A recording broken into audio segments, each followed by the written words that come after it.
بہت دیر بعد طبیب سلطان ایوبی کے پاس آیا اور انکشاف کیا کہ اس سپاہی کو کئی روز مسلسل نشے کی حالت میں رکھا گیا ہے اور اس پر عمل تنویم ہپناٹزم کیا گیا ہے۔ طبیب نے اس کی سانس سونگھ کر معلوم کر لیا تھا کہ اسے نشہ آور چیزیں کھلائی یا پلائی گئی ہیں۔ اس نے سلطان ایوبی کو بتایا یہ عمل طب کے لیے کوئی عجوبہ نہیں، اس کا موجد حسن بن صبا ہے۔ آپ کو معلوم ہوگا کہ اس نے ایک نشہ آور شربت تیار کیا تھا جس میں یہ اثر تھا کہ جو پی لے اسے نہایت حسین اور دل نشین مناظر نظر آتے ہیں۔ اس کیفیت میں اس کے کان میں جو بات ڈالی جائے وہ اسی کو حقیقی روپ میں دیکھنے لگتا تھا جو دراصل تصور ہوتا تھا۔ حسن بن صبا نے اسی نشے اور عمل تنویم کی بنیادوں پر ایک جنت بنائی تھی جس میں داخل ہونے والے وہاں سے نکلنے پر آمادہ نہیں ہوتے تھے۔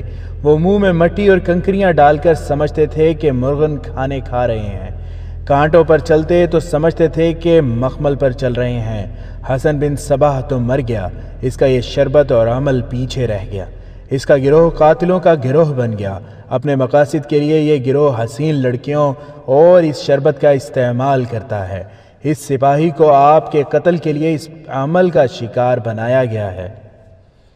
طبیب نے یہ تشخیص کر کے سپاہی کو دوائیاں پلا دی تھیں جنہوں نے اس کی ہذیانی کیفیت پر قابو پا لیا تھا اور وہ گہری نیند سو گیا تھا۔ حسن بن عبداللہ نے پہلے ہی طبیب سے معلوم کر لیا تھا کہ یہ سپاہی اپنی حقیقی حالت میں نہیں، وہ سراغ رساں تھا۔ اس نے باڈی گارڈوں سے معلوم کر لیا کہ یہ سپاہی 4 روز کی چھٹی پر گیا تھا، لیکن کسی کو یہ معلوم نہیں کہ اس نے چھٹی کہاں گزاری ہے۔ شہر میں ناگوں والے قلعے کے متعلق جو باتیں مشہور ہو گئی تھیں وہ حسن بن عبداللہ تک اس کے جاسوسوں کے ذریعے پہنچی تھیں۔ لوگ کہتے تھے کہ قلعے میں ایک بزرگ نمودار ہوا ہے جو غیب کا حال بتاتا اور مرادیں پوری کرتا ہے۔ حسن بن عبداللہ نے ان کی باتوں کی طرف توجہ نہیں دی تھی۔ اس قسم کے بزرگوں اور پیروں پیغمبروں کی آمد و رفت لگی رہتی تھی۔ مجذوب اور دیوانے آدمی کو بھی لوگ برگزیدہ انسان کہہ کر ان سے مرادیں پوری کرانے لگتے تھے۔ حسن بن عبداللہ کو ایک جاسوس نے بتایا کہ اس نے ایک سیاہ ریش آدمی کو 2 بار قلعے کے اندر جاتے دیکھا ہے۔ قلعے کے ارد گرد گھومنے پھرنے والوں سے پوچھ گچھ کی گئی تو ایک آدمی نے بتایا کہ سیاہ داڑھی اور سفید چغے والا ایک آدمی قلعے کے اندر آتا جاتا دیکھا گیا ہے۔ ایسی چند اور شہادتیں حاصل کر کے حسن بن عبداللہ نے سورج غروب ہونے سے پہلے فوج کے ایک دستے سے چھاپا مارا۔ مشعلیں ساتھ تھیں، قلعہ اندر سے کچھ پیچیدہ سا تھا، گری ہوئی دیواروں اور چھتوں کا ملبہ بھی تھا، کئی کمرے سلامت تھے۔ فوجیوں کو ہر طرف پھیلا دیا گیا۔ کسی گوشے سے شور اٹھا، کچھ سپاہی ادھر دوڑے گئے، وہاں 2 سپاہی پڑے تڑپ رہے تھے، ان کے سینوں میں تیر اترے ہوئے تھے، کہیں سے 3-4 تیر آئے، 3-4 سپاہی اور گر پڑے۔ بعض سپاہی اس ڈر سے پیچھے ہٹ آئے کہ یہاں کوئی انسان نہیں ہو سکتا، یہ جن بھوت ہوں گے۔ حسن بن عبداللہ حقیقت پسند انسان تھا، اس نے سپاہیوں کا حوصلہ بڑھایا اور انہیں بتایا کہ یہ تیر انسانوں کے چلائے ہوئے ہیں۔ اس نے گھیرے کی ترتیب بدل دی اور گھیرا تنگ کرنے لگا۔ وہاں کوئی انسان نظر نہیں آ رہا تھا، کہیں سے 2-4 تیر آتے اور 2-4 سپاہی زخمی ہو جاتے تھے۔ حسن بن عبداللہ نے فوج کا ایک اور دستہ منگوا لیا۔ رات گہری ہو گئی تھی، بے شمار مشعلیں منگوا لی گئیں۔ ایک دستے کا کمانڈر اس کمرے تک پہنچ گیا جہاں سپاہی آتا رہا تھا۔ اس ڈراؤنے کھنڈر میں ایسے سجے سجائے کمرے کو دیکھ کر سپاہی ڈر گئے، یہ جنوں کا ہی مسکن ہو سکتا تھا۔ حسن بن عبداللہ کو بلایا گیا، اس نے اندر جا کر سامان دیکھا تو اس پر راز کھلنے لگے۔ اتنے میں چند ایک سپاہیوں نے سیاہ ریش والے آدمی کو کہیں سے پکڑ لیا۔ اس کے ساتھ ایک خوبصورت لڑکی تھی۔ ان کے بعد 6 اور آدمی کونوں کھدروں میں چھپے ہوئے پکڑے گئے، ان کے پاس کمانیں اور تیر تھے۔ سیاہ ریش نے خدا کا برگزیدہ انسان اور تنہائی میں چلہ کاٹنے والا تارک الدنیا بننے کی بہت کوشش کی، لیکن اتنی حسین اور جوان لڑکی اور تیر و کمان سے مسلح افراد اور ان کا فوج کے ساتھ مقابلہ اسے جھٹلا رہا تھا۔ اس کے سامان پر قبضہ کر لیا گیا اور ان سب کو لے گئے۔ 3-4 مرتبان، سرہیاں اور پیالے بھی برآمد ہوئے تھے۔ یہ چیزیں رات کو طبیب کو دے دی گئیں۔ اس نے مرتبانوں اور سراہیوں کو سونگھ کر ہی بتا دیا کہ ان میں وہ شربت ہے جو حسن بن صبا کی ایجاد تھا۔ ان تمام آدمیوں اور لڑکی کو قید خانے میں لے گئے۔ صبح طلوع ہو رہی تھی، جب لڑکی نے اذیتوں کے پہلے مرحلے میں ہی بتا دیا کہ یہ گروہ فدائیوں کا ہے اور یہ لوگ نیا حلف لے کر آئے تھے کہ سلطان ایوبی کو قتل کر کے لوٹیں گے ورنہ مر جائیں گے، لڑکی نے بتایا کہ اس محافظ سپاہی کو سیاہ ریش نے پھانسا تھا اور اسے نشہ پلا کر اس پر حملے تنویم کیا جاتا تھا۔ سپاہی کے ذہن میں اس نشے اور عمل کے ذریعے سلطان صلاح الدین ایوبی کے خلاف ایسی نفرت پیدا کی گئی کہ وہ سلطان کو قتل کرنے کے لیے چل پڑا۔ ان لوگوں کو توقع تھی کہ سلطان ایوبی سپاہی کے ہاتھوں قتل ہو جائے گا، اس لیے وہ اطمینان سے قلعے میں بیٹھے رہے۔ سیاہ ریش جاسوسی کے لیے گیا تھا، لیکن اسے کچھ پتہ نہیں چلا، نہ اسے وہ سپاہی کہیں نظر آیا۔ شام کے وقت اچانک فوج آ گئی۔ سیاہ ریش بڑا سخت جان نکلا، اس نے صاف کہہ دیا کہ اس لڑکی کے ساتھ اس کا کوئی تعلق نہیں، وہ اس کھنڈر میں ایک وظیفے کا چلہ کرنے آیا تھا۔ اس کے دوسرے ساتھیوں نے بھی پہلے انکار کیا، لیکن حسن بن عبداللہ نے جب انہیں تہ خانے میں لے جا کر اذیت رسانی کے عمل میں ڈالا تو انہوں نے باری باری اپنے جرم کا اعتراف کر لیا۔ سیاہ ریش کو جب ان کے سامنے کھڑا کیا گیا تو اس کے لیے انکار کی کوئی صورت نہ رہی۔ اس نے جب اپنے ساتھیوں کی حالت دیکھی تو اس پر لرزہ طاری ہو گیا۔ اسے کہا گیا کہ وہ تمام تر واقعات پوری تفصیل سے سنا دے تو اسے باعزت طریقے سے رکھا جائے گا، ورنہ اسے مسلسل اذیتوں میں ڈال کر مرنے بھی نہیں دیا جائے گا اور زندہ رہنے کے قابل بھی نہیں رہنے دیا جائے گا۔ اس نے تہ خانے میں اذیت رسانی کا سامان اور طریقے دیکھے تو وہ سب کچھ بتانے پر رضامند ہو گیا۔ اس کے بیان کے مطابق وہ فدائی قاتلوں کے گروہ کا آدمی تھا۔ فدائیوں نے سرغنہ شیخ سنان کا وہ خصوصی تجربہ کار قاتل تھا، لیکن وہ اپنے ہاتھوں قتل نہیں کرتا تھا۔ اس کا طریقہ کار اسی قسم کا تھا کہ جو اس نے اس واردات میں استعمال کیا تھا۔ یہ حسن بن صبا کی ایجاد تھی۔ اگر اس فرقے کے متعلق کتابیں پڑھی جائیں تو ان میں اس طریقے کی تفصیلات واضح ہو جاتی ہے۔ تمام مصنفین نے رائے دی ہے کہ حسن بن صبا کو خدا نے غیر معمولی عقل عطا کی تھی جو اس نے شیطانی کاموں میں استعمال کی۔ اس سپاہی کو جس طرح سلطان ایوبی کے قتل کے لیے استعمال کیا گیا وہ اس فرقے کا ایک عام طریقہ قتل تھا۔ اس سپاہی کی مثال سے اس انوکھے طریقہ قتل کی وضاحت ہو جاتی ہے۔ اگر انسانی نفسیات کا مطالعہ کیا جائے تو کسی کو یوں اپنا اعلیٰ کار بنانا حیران کن نہیں لگتا۔ اس سپاہی کے لاشعور پر قبضہ کر کے اس پر سلطان ایوبی کے خلاف نفرت ڈالی گئی، پھر اسے جذبہ انتقام میں بدلا گیا۔ سیاہ داڑھی والے نے بتایا کہ چونکہ سلطان ایوبی پر پہلے 4 قاتلانہ حملے ناکام ہو چکے تھے، اس لیے اس شخص کو بھیجا گیا تھا کہ وہ اپنا خصوصی طریقہ استعمال کرے۔ سلطان ایوبی پر پہلے 4 حملے براہ راست کیے گئے تھے۔ یہ دیکھ لیا گیا تھا کہ سلطان ایوبی کو سیدھے طریقے سے قتل نہیں کیا جا سکتا۔ سیاہ ریش، جس کا نام واقعہ نگاروں کے ہاں محفوظ نہیں، اپنے گروہ کے 6 تجربہ کار آدمیوں اور ایک لڑکی کو دمشق لے گیا۔ اس نے ناگوں والے ویران قلعے کو اپنا مسکن بنایا۔ اس میں یہ گروہ رات کے اندھیرے میں داخل ہوا۔ انہوں نے اپنا سامان بھی رات کو وہاں پہنچایا۔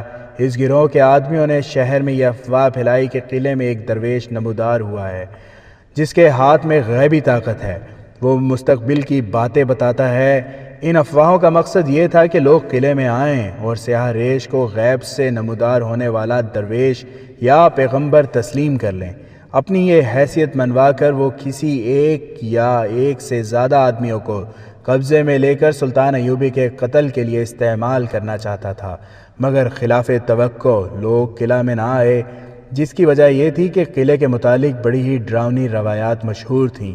ان میں یہ روایت سب سے زیادہ خطرناک تھی کہ دونوں ناگوں کی عمر 1000 سال ہو چکی ہے اور اب انسانوں کے روپ میں ظاہر ہوتے ہیں، اور کوئی ان کے قریب جائے تو اسے نگل جاتے ہیں۔ گروہ کا سرغنہ منجھا ہوا قاتل تھا۔ اس کے دماغ میں یہ اسکیم آئی کہ سلطان ایوبی کے دستے کے کسی سپاہی کو استعمال کیا جائے۔ چنانچہ وہ کئی روز یہ دیکھتا رہا کہ محافظ دستے کے سپاہی کہاں رہتے ہیں اور ان کی ڈیوٹی کس طرح لگتی ہے۔ وہ سلطان ایوبی کے دفتر تک اور گھر تک نہ پہنچ سکا، کیونکہ ان دونوں جگہوں کے قریب کوئی شہری یا فوجی نہیں جا سکتا تھا۔ یہ ممنوعہ علاقہ تھا۔ تاہم اس استاد نے اس محافظ سپاہی کو دیکھ لیا اور کسی طرح یہ بھی معلوم کر لیا کہ وہ سلطان ایوبی کے دفتر کے محافظوں میں سے ہے، یعنی یہ آسانی سے سلطان ایوبی تک پہنچ سکتا تھا۔ اس نے اس سپاہی پر نظر رکھی۔ اس وقت سیاہ ریش کا حلیہ کچھ اور تھا۔ ایک روز یہ سپاہی اسے باہر جاتا نظر آ گیا۔ سیاہ ریش نے اسے راستے میں روک لیا اور اس کے ساتھ ایسی باتیں کی جنہیں کوئی انسان خواہ وہ کتنی ہی مضبوط شخصیت کا ہو نظر انداز نہیں کر سکتا۔ ان باتوں کے لیے جو لب و لہجہ اختیار کیا گیا اور جو اداکاری کی گئی وہ انسانی فطرت پر طلسماتی اثر کرتی ہے۔ یہ سپاہی معمولی سے ذہن کا پسماندہ آدمی تھا، جال میں آ گیا اور رات کو قلعے میں پہنچ گیا۔ قلعے کے ایک کمرے میں جو اہتمام کیا گیا تھا وہ پتھروں کو موم کرنے کے لیے کافی تھا۔ ایک تو کمرے کی سجاوٹ تھی اور بیش قیمت قالین، دوسرے یہ لڑکی تھی جس کے حسن میں اور جسمانی ساخت میں جادو تھا۔ اس کا لباس ایسا تھا جس میں وہ نیم عوریاں تھی اور اس کے کھلے ہوئے ریشمی بالوں کا تاثر نشہ طاری کرتا تھا۔ سیاہ ریش کے کہنے کے مطابق یہ لڑکی، اس کا لباس اور انداز زاہدوں اور پرہیزگاروں میں بھی حیوانی جذبہ بیدار کر دیتا ہے۔ تیسری اور اصل چیز وہ شربت تھا جو وہ لوگ اپنے شکار کو پلاتے تھے۔ شیشے کا گولا فریب نظر پیدا کرنے کے لیے تھا۔ اس سپاہی کے ذہن میں یہ ڈالا گیا کہ وہ شاہی خاندان کا فرد ہے اور اس کا خاندان تخت سلیمان کا وارث ہے۔ تخت سلیمان کا وجود تھا یا نہیں، دلچسپ کہانیوں میں اس کا بہت ذکر آتا ہے اور ایسے انداز سے آتا ہے کہ یہ ایک حسین اور پر اسرار تصور کی طرح لوگوں کے ذہنوں پر سوار ہو جاتا ہے۔ یہ سپاہی جب اس کمرے میں داخل ہوا تو کمرے کی زیبائش اور قیمتی سامان نے اسے متاثر کیا۔ سیاہ ریش مراقبے کی حالت میں تھا، اس کا بھی اثر تھا۔ اس نے جب اتنی حسین لڑکی دیکھی تو مرعوب ہو گیا۔ لڑکی نے اسے جو شربت پلایا اس میں نشہ تھا۔ اس نشے کا اثر یہ تھا کہ انسان حقیقی دنیا سے لا تعلق ہو کر حسین تصورات کی دنیا میں چلا جاتا ہے۔ اس کیفیت میں اس پر عمل تنویم کیا جاتا ہے، یعنی اسے ہپنوٹائز کر لیا جاتا اور اس کے ذہن میں اپنے مطلب کے تصورات ڈالے جاتے تھے۔ اس کے ہاتھ میں شیشے کا جو گولا دیا جاتا تھا اس میں سے قندیل کی لو کے کئی رنگ نظر آتے تھے، جو کوئی عجوبہ نہیں تھا۔ شیشے کی ساخت ایسی تھی کہ اس میں سے گزرتی روشنی اپنے 7 رنگوں میں نظر آتی تھی۔ ان رنگوں کا ذہن پر اثر ہوتا تھا۔ اس کے ساتھ ایک انتہائی حسین لڑکی سپاہی کے ساتھ لگ کر بیٹھ جاتی اور باتوں میں یہ ظاہر کرتی تھی کہ وہ اسے دل و جان سے چاہتی ہے۔ سیاہ ریش سریلی اور پراسرار آواز میں بولنے لگتا تھا۔ اس کے الفاظ سپاہی کے کان میں پڑتے اور اس کے ذہن میں مطلوبہ تصور آراستہ کرتے تھے۔ سیاہ ریش بھانپ لیتا تھا کہ سپاہی اپنے آپ میں نہیں رہا۔ اس وقت وہ اس کے ہاتھ سے شیشے کا گولا لے کر اس کی آنکھوں میں آنکھیں ڈال دیتا اور اسے ہپنوٹائز کر لیتا تھا۔ سپاہی جسے اپنی آواز سمجھتا تھا وہ سیاہ ریش کی آواز ہوتی تھی۔ پھر وہ اس مرحلے میں داخل ہو جاتا تھا جہاں وہ اپنے تصور کو حقیقی سمجھ کر اس کا حصہ بن جاتا تھا۔ کمزور شخصیت کے سپاہی نے یہ اثرات قبول کر لیے۔ سیاہ ریش اسے حقیقی دنیا میں واپس لے آیا۔ اس مقصد کے لیے اسے کچھ سنگھایا جاتا تھا۔ سیاہ ریش دوسرے کمرے میں چلا جاتا اور لڑکی سپاہی کے ساتھ اکیلی رہ جاتی۔ وہ سپاہی کے اعصاب اور دماغ پر غالب آ جاتی۔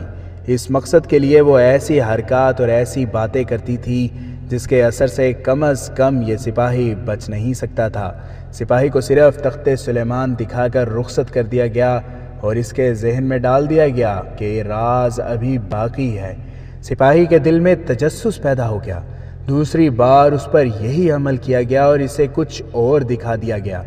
انہوں نے یہ دیکھ لیا تھا کہ سپاہی پوری طرح ان کے جال میں آ گیا اور اس کے ذہن پر قبضہ کرنے میں کامیاب ہو گئے تھے۔ وہ اب ان کی منت سماجت کرتا تھا کہ اسے سارا راز بتایا جائے۔ اسے کہا گیا کہ وہ کئی روز ان کے پاس رہے۔ اس نے چھٹی لے لی۔ وہ یہی چاہتے تھے۔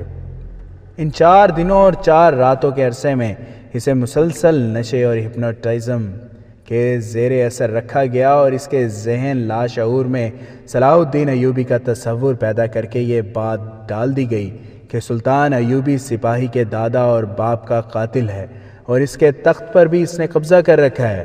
سپاہی کو ایک حسین لڑکی کا تصور دکھایا گیا، پھر یہ دکھایا گیا کہ سلطان ایوبی نے اس لڑکی کو پنجرے میں بند کر دیا ہے۔ 4 روز بعد اسے اسی حالت میں قلعے سے نکال دیا گیا۔ وہ اپنی ڈیوٹی پر حاضر ہو گیا۔ اسے جو ہی موقع ملا اس نے سلطان ایوبی پر حملہ کر دیا۔ سپاہی بے ہوش پڑا تھا۔ طبیب نے اس کے ذہن سے نشہ آور شربت کا اثر زائل کرنے کے لیے دوائی دی تھی۔ وہ حقیقت اور تصورات کے درمیان بھٹک رہا تھا۔ معلوم نہیں اس کے اعصاب پر کیسے کیسے اثرات تھے کہ اثرات اترتے ہی اعصاب جواب دے گئے۔ طبیب نے اسے ہوش میں لانے کے کچھ اور طریقے اختیار کیے اور 2 روز بعد سپاہی نے آنکھ کھولی۔ وہ اس طرح اٹھا جیسے گہری نیند سو گیا تھا اور خواب دیکھتا رہا تھا۔ اپنے ارد گرد کھڑے آدمیوں کو حیرت سے دیکھنے لگا۔ طبیب نے اس سے پوچھا کہ وہ کہاں تھا۔ اس نے کہا وہ سویا ہوا تھا۔ بہت دیر بعد وہ اپنے آپ میں آیا تو وہ زیادہ کچھ نہ بتا سکا۔ اس نے بتایا کہ سیاہ داڑھی اور چغے والا ایک آدمی اسے قلعے میں لے گیا تھا۔ وہاں اس نے کچھ اور باتیں بھی بتائیں، لیکن اسے بالکل یاد نہیں تھا کہ اس نے تخت سلیمانی وغیرہ دیکھا ہے۔ اسے یہ بھی یاد نہیں تھا کہ اس نے سلطان ایوبی پر تلوار سے حملہ کیا تھا۔ یہ یقین کرنے کے لیے کہ سپاہی دھوکہ نہیں دے رہا، اسے سلطان ایوبی کے سامنے لے جایا گیا۔ اس نے فوجیوں کی طرح سلطان کو سلام کیا۔ سلطان ایوبی نے اس کے ساتھ شفقت اور پیار سے بات کی، مگر وہ حیران تھا کہ ان لوگوں کو کیا ہو گیا ہے اور یہ کیا کر رہے ہیں۔ آخر سے بتایا گیا کہ اس نے کیا کیا ہے تو وہ چلا اٹھا، یہ جھوٹ ہے، میں اپنے سلطان پر حملہ نہیں کر سکتا۔ سلطان ایوبی نے کہا کہ یہ بے گناہ ہے، اسے یاد ہی نہیں کرایا جائے کہ اس نے کیا کیا ہے۔ قتل کا یہ طریقہ صلاح الدین ایوبی کے فوجی حاکموں وغیرہ کے لیے بڑا ہی عجیب تھا کہ سلطان ایوبی پر جان قربان کرنے والے ایک محافظ کے ذہن کو اپنے قبضے میں لے کر سلطان ایوبی پر ہی قاتلانہ حملہ کرایا۔ اللہ نے کرم کیا، سلطان ایوبی بال بال بچ گیا۔ اس واقعہ کے فوراً بعد سلطان ایوبی نے جو کانفرنس بلائی، اس میں دمشق کی انتظامیہ اور فوج کے حکام بلائے گئے۔ ان سب کے مزاج اکھڑے ہوئے تھے، سب غصے سے بھرے ہوئے تھے۔ وہ سب الصالح اور اس کے عمرہ اور وزراء سے بہت جلد انتقام لینے کو بےتاب ہوئے جا رہے تھے، جنہوں نے سلطان ایوبی کو قتل کرنے کی سازش کی تھی۔ وہ سمجھتے تھے کہ سلطان نے انہیں قاتلانہ حملے پر غور و خوض کرنے کے لیے بلایا ہے، لیکن سلطان آیا تو اس نے اس واقعے کا ذکر ہی نہ کیا، جیسے اس کی کوئی اہمیت ہی نہیں تھی۔ اسے اس وقت تک جاسوس نے دشمن کی سرگرمیوں کی جو اطلاعات دی تھیں، وہ ان کے مطابق اپنے پلان کی تبدیلی کے متعلق سب کو آگاہ کر رہا تھا۔ اس کا رویہ اور انداز سرد سا تھا۔ جو ہی اس نے اپنا لیکچر ختم کیا، سب بھڑک اٹھے۔ وہ انتقام کی باتیں کر رہے تھے۔ سلطان ایوبی نے بے نیازی سے مسکرا کر وہی بات کہی جو وہ پہلے بھی کئی بار کر چکا تھا۔ اشتعال، غصے اور جذبات سے بچو۔ دشمن آپ کو مشتعل کر کے ایسی کارروائی پر مجبور کرنا چاہتا ہے جس میں عقل کی بجائے جذبات اور غصہ ہو۔ میرا تمام تر منصوبہ ایک قسم کی انتقامی کارروائی ہے، لیکن انتقام اپنی ذات کا نہیں، اپنے مذہب کا۔ میری جان اور میری ذات اور تم میں سے ہر کسی کی جان اور ذات کی اس سے بڑھ کر کوئی اہمیت نہیں کہ تم اسلام اور سلطنت اسلامیہ کے پاسبان ہو۔ تم سب کو جانیں قربان کرنی ہے، خواہ میدان جنگ میں مارے جاؤ، خواہ دھوکے میں دشمن کے ہاتھوں قتل ہو جاؤ۔ حکمران اور مجاہد میں یہی فرق ہے۔ حکمران اپنی حکومت کی اور اپنی ذات کی حفاظت کرتا ہے اور مجاہد اپنے ملک و ملت پر قربان ہوتا ہے۔ الصالح اور اس کے امیر وزیر اپنی بادشاہی کی حفاظت کر رہے ہیں، احکام خداوندی کے خلاف ورزی کر رہے ہیں، اس لیے وہ ناکام ہوں گے۔ اس نے اپنی انٹیلیجنس کے نائب سربراہ حسن بن عبداللہ سے کہا کہ وہ ایسے تمام کھنڈروں اور پرانی عمارتوں کو جن کا کوئی مصرف نہیں مسمار کرا دے۔ اس نے یہ ہدایات بھی جاری کی کہ مسجدوں میں اس موضوع پر خطبے دیے جائیں کہ دونوں جہاں کا حاکم خدا ہے اور غیب کا حال اس کے سوا کسی کو معلوم نہیں۔ خدا کا کوئی بندہ خدا اور بندوں کے درمیان رابطے کا ذریعہ نہیں بن سکتا۔ خدا ہر کسی کی سنتا ہے اور کسی انسان کے آگے سجدہ ناجائز ہے۔ توہم پرستی سے لوگوں کو بچاؤ۔ اس نے کہا اپنے سپاہیوں کو سمجھاؤ کہ جس طرح میدان جنگ میں اپنے جسم کو دشمن کی تلوار سے بچاتے ہو، وار روکتے ہو، اسی طرح ذہن اور دل کو بھی دشمن کے وار سے بچاؤ۔ یہ وار تلوار کا نہیں، زبان کا ہوتا ہے۔ جسم کے زخم بھر جاتے ہیں، جسم زخمی ہو کر بھی لڑتا رہتا ہے، مگر ذہن اور دل پر زخم آ جائے تو جسم بیکار ہو جاتا ہے۔ تم نے نشے کا اثر دیکھ لیا ہے۔ میرے اپنے محافظ نے مجھ پر ہی حملہ کر دیا۔ جب نشہ اترا تو وہ مان نہیں رہا تھا کہ اس نے مجھ پر حملہ کیا ہے۔ اس نشے میں ایک خوبصورت لڑکی کا نشہ بھی شامل تھا۔ یہ بھی یاد رکھو کہ یہ حالت صرف ان لوگوں کی ہوتی ہے جنہیں تم اپنا غلام اور مویشی بنا لیتے ہو۔ ان میں ذمہ داری کا اور مسلمان کی عظمت کا احساس بیدار کرو۔ ان پر ذمہ داریوں اور قومی وقار کا نشہ طاری کر دو۔ ملک و ملت کا وقار اور اس وقار کا دفاع ان کے ایمان میں شامل کر دو، پھر ان پر کوئی اور نشہ طاری نہیں ہو سکے گا۔ سلطان ایوبی نے حملے کا جو پلان بنایا تھا، اس کے مطابق قلعہ با قلعہ آگے بڑھنا تھا۔ مضبوط اور مشہور قلعے حمص اور حمات کے تھے۔ حلب شہر الگ تھا، اس کے دفاعی انتظامات مضبوط تھے، اور شہر سے کچھ دور قلعہ تھا جسے قلعہ حلب کہا جاتا تھا۔ ان کے علاوہ کئی اور قلعہ بندیاں تھیں جن میں زیادہ تر پہاڑی اور دشوار گزار علاقے میں تھیں۔ سب سے بڑی دشواری اس علاقے کی سردی تھی۔ پہاڑیوں پر برف باری بھی ہوتی تھی جو سردی میں اضافہ کر دیتی تھی۔ چونکہ وہاں سردیوں میں کبھی لڑائی نہیں ہوئی تھی، اس لیے مخالفین نے اپنی فوج جو مختلف امراء کے زیر کمان تھی قلعہ بند کر دی تھی۔ اس کے صلیبی مشیروں نے بھی انہیں یہی مشورہ دیا تھا۔ ادھر سلطان ایوبی نے سردیوں میں ہی لڑنے کا تہیہ کر لیا تھا۔ اسے جاسوس مسلسل خبریں دے رہے تھے۔ ان خبروں میں ایک اطلاع یہ بھی تھی کہ حلب کی مسجدوں میں امام اور خطیب لوگوں کو اس موضوع پر وعظ اور خطبے دے رہے ہیں کہ صلاح الدین ایوبی وہ گناہگار انسان ہے جس نے بادشاہی کے لالچ اور نشے میں جنگی طاقت کے گھمنڈ میں خلیفہ کا نام خطبے سے نکال دیا ہے۔ سلطان ایوبی کو عیاش اور بدکار کہا جا رہا تھا، اور یہ بھی کہ خطبے میں خلیفہ کا نام نہ لیا جائے تو خطبہ مکمل نہیں ہوتا، اور نامکمل خطبہ گناہ ہے۔ سراؤں، مسافر خانوں اور بازاروں میں بھی یہی الفاظ سنے اور سنائے جا رہے ہیں کہ صلاح الدین ایوبی عیاش اور بدکار ہے اور نام کا مسلمان ہے۔ اس کے ساتھ ہی جاسوس کی اطلاعوں کے مطابق لوگوں میں صلاح الدین ایوبی کے خلاف جنگی جنون پیدا کیا جا رہا تھا۔ الصالح کی فوج تھوڑی تھی۔ آدھی فوج سپہ سالار توفیق جواد کے زیر کمان سلطان صلاح الدین ایوبی کے ساتھ مل گئی تھی، لہٰذا الصالح کے مفاد پرست مسلمان امراء اور حکمران شہریوں کو لڑنے کے لیے تیار کر رہے تھے۔ ان منصوبوں میں صلیبیوں نے اس طرح جان ڈال دی تھی کہ جن علاقوں پر ان کا قبضہ تھا وہاں کے صلیبی باشندوں کی خاصی تعداد کو حلب، موصل اور دیگر قصبوں اور دیہات میں ان ہدایات کے ساتھ آباد کر دیا تھا کہ وہ وہاں کے مسلمانوں کو صلاح الدین ایوبی کے خلاف بھڑکاتے اور اکساتے رہیں۔ جاسوسوں نے بتایا تھا کہ حلب میں شہریوں نے جنگی تربیت کا انتظام کر لیا ہے۔ ہر کوئی ہتھیاروں کی زبان میں بات کر رہا تھا۔ جنگی جنون کے ساتھ لوگوں پر اضطراری اور ہیجانی کیفیت بھی طاری ہوتی جا رہی تھی۔ البتہ پرانی عمر کے مسلمان بہت ہی پریشان تھے اور کہتے تھے کہ یہ قیامت کی نشانی ہے کہ مسلمان سے ٹکرائے گا، مگر ان کی آواز صلاح الدین ایوبی کے خلاف نعروں اور بہتان تراشی کے شور و غوغا میں دبتی جا رہی تھی۔ یہ آواز صلیبیوں کے عزائم کے خلاف تھی، اس لیے انہوں نے اسے دبانے کا خاص اہتمام کیا تھا۔ یہ سارا منصوبہ دراصل تھا ہی صلیبیوں کا۔ کئی ایک مسجدوں سے پرانے اماموں اور خطیبوں کو نکال دیا گیا تھا کیونکہ وہ منبر پر کھڑے ہو کر مسلمان کے خلاف بھڑکانے کا گناہ نہیں کرنا چاہتے تھے۔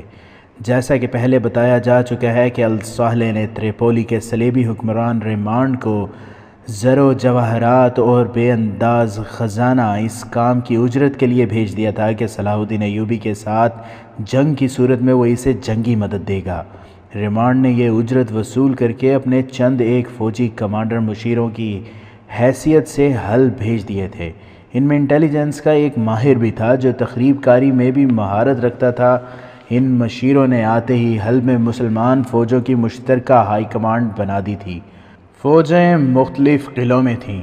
ان فوجوں کے کمانڈروں میں سیف الدین والی موصل، ایک قلعہ دار گمشدگین جسے گورنر کا درجہ حاصل تھا، سلطان الملک السہل اور عزیز الدین قابل ذکر ہے۔ ریمانڈ نے انہیں یقین دلایا تھا کہ جنگ کی صورت میں وہ مصر سے صلاح الدین ایوبی کی کمک اور رسد کو روکے رکھے گا، اور وہ جہاں کہیں محاصرہ کرے گا صلیبی فوج باہر سے حملہ کر کے محاصرہ توڑ دے گی۔ دمشق میں سلطان ایوبی دوسرے تیسرے دن تمام کمانڈروں کی کانفرنس بلاتا تھا، فوجوں کی ٹریننگ خود بھی دیکھتا اور کمانڈروں سے رپورٹیں بھی لیتا تھا۔ راتوں کو کپڑوں کے بغیر ٹریننگ دے کر اس نے اپنی فوج کو سردیوں میں لڑنے کے لیے تیار کر لیا تھا۔ قریب چٹانیں تھیں، اس نے صحرا میں بھاگنے دوڑنے والے گھوڑوں کو چٹانوں پر چڑھنے اور اترنے کا عادی بنا دیا تھا۔ ادھر حلب میں بھی 2-3 کانفرنسیں ہو چکی تھیں۔ وہاں کے کمانڈروں کو یہ اطلاع مل چکی تھی کہ سلطان ایوبی کی فوج رات کو جنگی مشقیں کرتی ہے، لیکن انہوں نے اسے کوئی اہمیت نہیں دی تھی۔ وہ کہتے تھے کہ ایوبی کا دماغ خراب ہو گیا ہے، ہمارے سامنے آئے گا تو اس کے ہوش ٹھکانے آ جائیں گے۔ ان کمانڈروں میں کوئی ایک بھی انٹیلیجنس کی سوجھ بوجھ نہیں رکھتا تھا۔ یہ اہتمام بھی صلیبیوں نے کیا تھا کہ دمشق میں جاسوس بھیجے تھے، اور شیخ سنان نے فدائی قاتل اور تخریب کار بھی بھیجے تھے، مگر ریمانڈ نے اپنا ایک ماہر بھیجا تو اس نے اس اطلاع پر توجہ دی کہ سلطان ایوبی راتوں کو کیوں جنگی مشقیں کرا رہا ہے۔ اس نے حلب کے کمانڈروں کی کانفرنس میں بھی یہ مسئلہ پیش نہیں کیا تھا، وہ ابھی اس کی وجہ معلوم نہیں کر سکا تھا۔ سلطان ایوبی نے تو حلب اور موصل وغیرہ میں جاسوسوں کا جال بچھا دیا تھا۔ ان کی زمین دوز مرکزی کمانڈ حلب میں تھی اور کمانڈر ایک عالم فاضل کے بحروپ میں تھا، جو تمام جاسوسوں سے خبریں لیتا اور دمشق بھیجنے کا انتظام کرتا تھا۔ وہ اپنے جاسوسوں کی حفاظت کا اور انہیں خطرے کے وقت روپوش کرنے کا بندوبست بھی کرتا تھا۔ صلاح الدین ایوبی کو برا بھلا کہنے میں وہ پیش تھا۔ جہاں لوگ اس کا احترام کرتے تھے، وہاں امیر، وزیر اور اونچی حیثیت کے شہری بھی اسے عزت کی نگاہ سے دیکھتے تھے۔ اس کے جاسوس کا گروہ ہر ضروری جگہ موجود تھا۔ الملک السہل کے محل کے باڈی گارڈز میں بھی جاسوس موجود تھے۔ 2 جاسوس خصوصی پہرہ داروں کی حیثیت سے خلیفہ کی مرکزی کمانڈ کی اس عمارت تک بھی پہنچ گئے تھے جہاں ان کی جنگی کانفرنسیں منعقد ہوتی تھیں۔ صلیبی جاسوسوں کے کمانڈر نے آتے ہی ایک تو اس پر توجہ دی کہ دمشق میں جاسوسی کے نظام کو مضبوط اور کارگر بنایا جائے، اور حلب میں سلطان ایوبی کے جو جاسوس ہیں ان کا سراغ لگایا جائے۔ سلطان ایوبی کے ان 2 جاسوسوں میں جو حلب کی ہائی کمانڈ کے پہرہ داروں میں شامل ہو گئے تھے، ایک خلط نام کا جاسوس تھا۔ ایک عمارت کے کئی چھوٹے کمرے تھے اور اس میں ایک ہال تھا جو ضیافتوں، ناچ گانے اور دربار منعقد کرنے کے کام آتا تھا۔ خوب سجا ہوا تھا۔ جب سے حلب کے امیروں وزیروں نے صلیبیوں کے ساتھ دوستانہ گانٹھا تھا، اس حال کو اور زیادہ سجا دیا گیا تھا۔ ناچ گانے کا خصوصی اہتمام کیا گیا تھا۔ ناچنے والیاں جو رکھی گئی تھیں وہ چنی ہوئی خوبصورت، جوان اور فن کی ماہر تھیں۔ ان رقاصاؤں میں صلیبیوں نے اپنی لڑکیوں کا اضافہ کر دیا تھا۔ یہ پیشہ ور لڑکیاں تھیں جو السہل کے امیروں وزیروں کو انگلیوں پر نچاتی رہتی تھیں۔ ان کا کام یہ تھا کہ اس کے خصوصی درباریوں، امراء اور فوج کے اعلیٰ کمانڈروں پر نظر رکھیں اور بھانپتی رہیں کہ ان میں کوئی سلطان ایوبی کا وفادار تو نہیں۔ اس کے علاوہ یہ لڑکیاں ان اعلیٰ حکام وغیرہ کے دلوں میں صلیبیوں کی محبت اور صلیب کی وفاداری پیدا کرنے کی کوشش کرتی تھیں۔ کبھی کبھی اس حال میں ضیافت ہوتی تھی جس میں شراب کے مٹکے خالی ہوتے، رقص ہوتا، اور جب شراب اپنا رنگ دکھاتی تو بدکاری انتہا کو پہنچ جاتی تھی۔ اس بڑے کمرے میں جنگی کانفرنسیں بھی ہوتی تھیں۔ اس کے بڑے دروازے پر باڈی گارڈز کے 2 پہرے دار کمرے تلواریں اور ہاتھوں میں برچیاں لیے مستعد کھڑے رہتے تھے۔ 3-4 گھنٹوں بعد پہرے دار بدلتے تھے۔ خلط سلطان ایوبی کا جاسوس تھا، اس کے ساتھ ایک اور پہرے دار بھی جاسوس تھا۔ ان دونوں کا پہرہ اکٹھا لگا کرتا تھا۔ انہوں نے یہاں سے بہت سی معلومات حاصل کیں اور دمشق بھیجی تھیں۔ ایک شام ایک نئی رقاصہ آئی۔ اس شام حال میں ضیافت تھی، مہمان بھی آ رہے تھے، ناچنے گانے والیاں اور دوسری لڑکیاں بھی آ رہی تھیں۔ خلط اور اس کا ساتھی ان سب کو جانتے پہچانتے تھے۔ دور دور کے قلعہ دار بھی آئے ہوئے تھے۔ مہمانوں میں ایک آدمی نیا تھا۔ یہ ریمانڈ کا بھیجا ہوا جاسوس کا کمانڈر تھا۔ خلط نے معلوم کر لیا تھا کہ یہ کون ہے، اسے اب اس کی سرگرمیاں دیکھنی تھیں۔ اس کے علاوہ اس نے ایک اور نیا چہرہ دیکھا تھا۔ یہ ایک لڑکی تھی جسے وہ 3-4 دنوں سے دیکھ رہا تھا۔ یہ نئی آئی تھی۔ خلط اپنے ساتھی کے ساتھ ڈیوٹی ختم کر کے جا رہا تھا کہ یہ لڑکی سامنے آ گئی۔ وہ ٹھٹک گیا۔ یہ چہرہ اسے جانا پہچانا لگا، مگر وہ سمجھا کہ چہروں میں مشابہت بھی ہوتی ہے۔ اس نے توجہ ہٹا لی، لیکن اس لڑکی نے اسے کچھ زیادہ ہی غور سے دیکھا اور اسے دیکھتی آگے نکل گئی۔ خلط نے گھوم کر دیکھا تو لڑکی رک کر اسے دیکھ رہی تھی۔ دوسرے دن بھی ایسے ہی ہوا۔ خلط نے یہ معلوم کر لیا تھا کہ یہ رقاصہ ہے۔ وہ کوئی شہزادی معلوم ہوتی تھی۔ خلط سپاہی تھا، اس کا ایسی لڑکی کے ساتھ کوئی تعلق نہیں ہو سکتا تھا۔ شہزادی قسم کی رقاصہ تو امیروں کی ملکیت تھی۔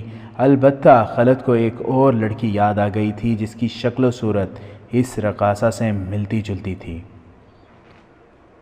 وہ 11-12 سال پہلے کی بات تھی جس کی یاد بھی خلط کے ذہن سے محو ہوتی جا رہی تھی۔ اس وقت خلط 17-18 سال کا نوجوان تھا۔ وہ دمشق سے تھوڑی ہی دور ایک گاؤں میں رہتا تھا اور اپنے باپ کے ساتھ کھیتی باڑی کیا کرتا تھا۔ وہ خوبرو بھی تھا اور اس کی طبیعت بہت شگفتہ تھی۔ ہنسی مذاق زیادہ کرتا تھا اور حاضر جواب بھی تھا، اسی لیے گاؤں میں بچے سے بوڑھے تک اسے سب بہت چاہتے تھے۔ ہجرت کا سلسلہ تو چلتا ہی رہتا تھا۔ جن علاقوں پر صلیبی قابض تھے وہاں سے مسلمان کنبے صلیبیوں کے ظلم و ستم سے تنگ آ کر مسلمانوں کی حکمرانی کے علاقوں میں آتے رہتے تھے۔ مقامی لوگ ان کی مدد امداد کرتے اور انہیں آباد کر لیتے تھے۔ ایسا ہی ایک کنبہ کہیں سے ہجرت کر کے خلط کے گاؤں میں آ گیا۔ اس میں حمیرہ نام کی ایک بچی تھی جس کی عمر اس وقت 11-12 سال تھی۔ خوبصورت بچی تھی۔ گاؤں والوں نے اس کنبے کو آباد کر لیا اور کھیتی باڑی کے لیے زمین اور سامان بھی مہیا کر دیا۔ حمیرہ کے بہن بھائی چھوٹے تھے، کام کرنے کے قابل صرف باپ تھا۔ خلط نے اس کا ہاتھ بٹانا شروع کر دیا۔ حمیرہ کو خلط کی باتیں اچھی لگتی تھیں اور خلط کو یہ بچی اچھی لگتی تھی۔ وہ خلط کے گھر آ جایا کرتی۔ گھر ہو یا کھیت، حمیرہ اس سے کہانیاں ضرور سنتی تھی۔ خلط دلچسپ قصے گھڑ لیا کرتا تھا۔ 2-4 ماہ بعد حمیرہ کے باپ نے کھیتی باڑی میں دلچسپی لینی چھوڑ دی۔ دمشق قریب تھا، وہ شہر میں چلا جاتا اور شام کو واپس آتا تھا۔ 1 سال گزرا تو اس نے کھیتی باڑی ختم کر دی۔ کسی کو معلوم نہیں تھا کہ اس نے کون سا ذریعہ معاش اختیار کر لیا ہے۔ البتہ اس کنبے کی حالت بہتر ہوتی جا رہی تھی۔ حمیرہ خلط میں گھلتی ملتی جا رہی تھی۔ وہ کھیتوں میں کام کرنے جاتا تو حمیرہ وہاں چلی جاتی، گھر میں ہوتا تو وہاں آتی۔ اب وہ 13 سال کی ہو گئی تھی اور اچھا برا سمجھنے لگی تھی۔ ایک روز خلط نے اس سے پوچھا کہ اس کا باپ کیا کام کرتا ہے۔ حمیرہ نے بتایا کہ اسے یہ تو معلوم نہیں وہ کیا کرتا ہے اور پیسے کہاں سے لاتا ہے، اسے صرف یہ پتہ ہے کہ اس کا باپ اچھا آدمی نہیں، وہ شہر سے کوئی نشہ کر کے آتا ہے۔ حمیرہ نے ایک نئی بات بتائی۔ اس نے کہا، یہ شخص میرا باپ نہیں ہے، میرے ماں باپ مر گئے تھے، میں 5 سال کی تھی، اس نے مجھے سنبھال لیا اور اپنے گھر لے آیا، پھر میں اسی کو اپنا باپ کہنے لگی۔ میرے ساتھ یہ اپنی بیٹیوں جیسا سلوک کرتا ہے مگر اچھا آدمی نہیں۔ 1.5-2 سال گزر گئے۔ خلط میں حمیرہ کی بچپنے کی دلچسپی محبت میں بدل گئی۔ شباب نے حمیرہ کے چہرے پر بڑا ہی دلکش نکھار پیدا کر دیا تھا اور قد بھی بڑھ کر جاذب نظر ہو گیا تھا۔ ایک روز وہ خلط سے ملی، بہت پریشان تھی۔ اس نے خلط کو بتایا کہ اسے شک ہے کہ اس کا باپ اسے شادی کے بہانے کسی اجنبی کے حوالے کرنا چاہتا ہے۔ یہ شک اسے اس طرح ہوا تھا کہ اس کے باپ کے ساتھ ایک آدمی آیا تھا۔ باپ نے اس آدمی کی بہت خاطر تواضع کی تھی اور کچھ دیر بعد حمیرہ کو اپنے پاس بلایا تھا۔ اس اجنبی نے حمیرہ کو بڑی غور سے دیکھا تھا۔ حمیرہ نے باپ سے پوچھا کہ اس نے کیوں بلایا ہے تو باپ نے کوئی ایسا بہانہ پیش کیا تھا جس نے حمیرہ کے دل میں شک پیدا کر دیا تھا۔ حمیرہ نے خلط سے کہا کہ وہ اس کے سوا کسی اور کے پاس نہیں جانا چاہتی۔ خلط نے اسے کہا وہ اپنے ماں باپ کے ساتھ بات کر کے اس کے ساتھ شادی کی کوشش کرے گا۔ یہ تو الگ بات ہے کہ حمیرہ جسے باپ کہتی تھی وہ اس کا باپ نہیں تھا، لہٰذا اس شخص کو حمیرہ کے مستقبل کے متعلق کوئی فکر نہیں تھی۔ لیکن اس دور میں عورت کی کوئی حیثیت نہیں تھی۔ بہت سی رقم لے کر لڑکیوں کو کسی کے ساتھ بیاہ دینے کا رواج عام تھا۔ امیر کبیر لوگوں نے حرم بنا رکھے تھے جن کے لیے وہ نئی نئی لڑکیاں خریدتے رہتے تھے۔ اگر حمیرہ کو اس کا باپ فروخت کر رہا تھا تو یہ کوئی جرم یا کوئی انوکھا واقعہ نہیں تھا۔ خلت امیر ماں باپ کا بیٹا نہیں تھا، وہ یہی کر سکتا تھا کہ حمیرہ کو بھگا لے جائے اور کہیں غائب ہو جائے۔ وہ سوچ میں پڑ گیا کہ کیا کرے۔ حمیرہ کے ساتھ اسے محبت اتنی زیادہ تھی کہ وہ آسانی سے اس سے نظریں نہیں پھیر سکتا تھا۔ اس نے سوچنے میں زیادہ ہی وقت صرف کر دیا۔ تیسرے دن وہ کھیتوں میں تھا کہ حمیرہ اسے پکارتی اور دوڑتی آ رہی تھی۔ اس نے دیکھا کہ 3 آدمی اس کے پیچھے دوڑے آ رہے ہیں، جن میں ایک حمیرہ کا باپ تھا، دوسرے دونوں کو وہ نہیں پہچانتا تھا۔ گاؤں کے بہت سے آدمی باہر آ گئے تھے، مگر وہ سب تماشائی تھے کہ اس کے پیچھے بھاگنے والوں میں اس کا باپ بھی تھا۔ حمیرہ خلت کے پیچھے ہو گئی۔ اس نے روتے ہوئے اسے بتایا کہ یہ 2 آدمی اسے اپنے ساتھ لے جانے آئے ہیں اور اس کے باپ نے ان کے ساتھ سودا کر لیا ہے۔ حمیرہ کے باپ نے خلت کے پیچھے سے حمیرہ کو پکڑنے کی کوشش کی تو خلت نے اسے دھکا دے کر کہا، خبردار، اسے ہاتھ نہ لگانا، پہلے میرے ساتھ بات کرو۔ یہ میری بیٹی ہے۔ باپ نے کہا، تم کون ہو مجھے روکنے والے؟ یہ تمہاری بیٹی نہیں ہے، خلت نے کہا۔ دوسرے 2 آدمی حمیرہ کی طرف بڑھے۔ ایک نے تلوار نکال لی تھی۔ خلت کے ہاتھ میں کدال کی قسم کی کوئی چیز تھی۔ اس نے گھما کر ماری تو یہ ہتھیار تلوار والے کے سر پر پڑا۔ اس کی تلوار گر پڑی، پھر وہ خود بھی چکرا کر گرا۔ خلت نے تلوار اٹھا لی، دوسرے آدمی نے بھی تلوار نکال لی۔ خلت کو تیغ زنی کی کوئی مشق نہیں تھی، پھر بھی اس نے وار روکے۔ دوسرا آدمی تیغ زن معلوم ہوتا تھا۔ خلت کو لڑنے کا زیادہ موقع نہ ملا۔ اس کے سر پر کوئی وزنی چیز پڑی، اس کی آنکھوں کے آگے اندھیرا آ گیا اور وہ گر پڑا۔ اس کے ہوش ٹھکانے آئے تو وہ اپنے گھر میں تھا۔ وہ جوش میں آ کر اٹھا، لیکن اس کے ماں باپ اور 2-3 آدمیوں نے اسے جکڑ لیا۔ اسے بتایا گیا کہ وہ بہت دیر سے بے ہوش پڑا ہے اور حمیرہ اس گاؤں سے رخصت ہو چکی ہے۔ خلت چلانے لگا کہ لڑکی کو فروخت کیا جا رہا ہے، مگر اسے بتایا گیا کہ اس کا نکاح پڑھا کر رخصت کر دیا گیا ہے۔ خلت کے سر کی حالت یہ تھی کہ وہ اٹھتا تھا تو اس کا سر چکرا جاتا تھا۔ اسے شدید چوٹ آئی تھی۔ بڑوں نے اسے نصیحت کی کہ حمیرہ کے معاملے میں اس کا بولنا جائز نہیں، کیونکہ اگر بیچا بھی گیا ہے تو اس کا باقاعدہ نکاح کیا گیا ہے۔ بہرحال خلت کے لیے یہ حادثہ تھا۔ وہ جب ٹھیک ہو کر باہر نکلا تو حمیرہ کا باپ اپنے سارے کنبے کے ساتھ گاؤں سے ہمیشہ کے لیے جا چکا تھا۔